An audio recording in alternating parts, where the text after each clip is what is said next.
pinag-usapan kung ano bang nangyari sa post-credit scene at ending ng Black Panther Wakanda Forever. Hayaan yung ipaliwanag ko sa'yo. Spoiler warning! We agreed it was better for him to grow up here.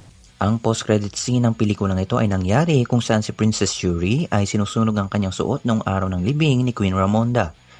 Pero alalahanin natin na bago pa man mamatay si Queen Ramonda, binisita niya si Nakia sa Kapaisi sa Haiti.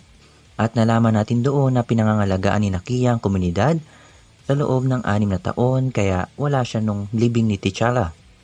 At sinabi niya ring nilisan niya ang Wakanda matapos ang pagkatake ni Thanos sa Wakanda. At nalaman din natin dito na dinadalaw pala ni T'Challa si Nakia at sila ay may anak na nagngangalang Toussaint. At sinabi niya ang rason kung bakit nila inalayo ang kanilang anak para hindi siya madawit o maipit sa kung sino ang hahawak ng trono sa loob ng Wakanda. Alam ni T'Challa kung gaano kabigat at gaano kahirap ang kanyang pinagdaanan at ayaw niya itong mangyari sa kanyang anak at may pakaramdam din ako na namana ni Toussaint ang lakas at tibay ng kanyang ama at dumadaloy din sa kanya ang heart-shaped herb. At ang pagpapakilala sa atin ng anak ni T'Challa ay may malaking hakbang para magawa ang ilang future team sa loob ng MCU at siya ang magmamana rin ng susunod na Black Panther kasama si Princess Shuri.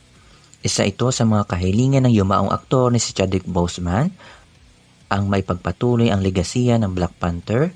Siya ang naging inspirasyon ng pelikulang ito at nakuha rin ng filmmakers ang pagbibigay ng parangal sa kanya at sa kwentong naiwan niya.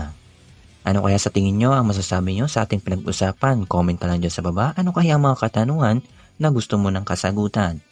Let me know in the comments down below and let me explain. Leave a like. Subscribe my channel, push that bell. Itong M-Stream. Salamat mga ka-streamers. Magubani. My name is Prince T'Challa, son of King T'Challa.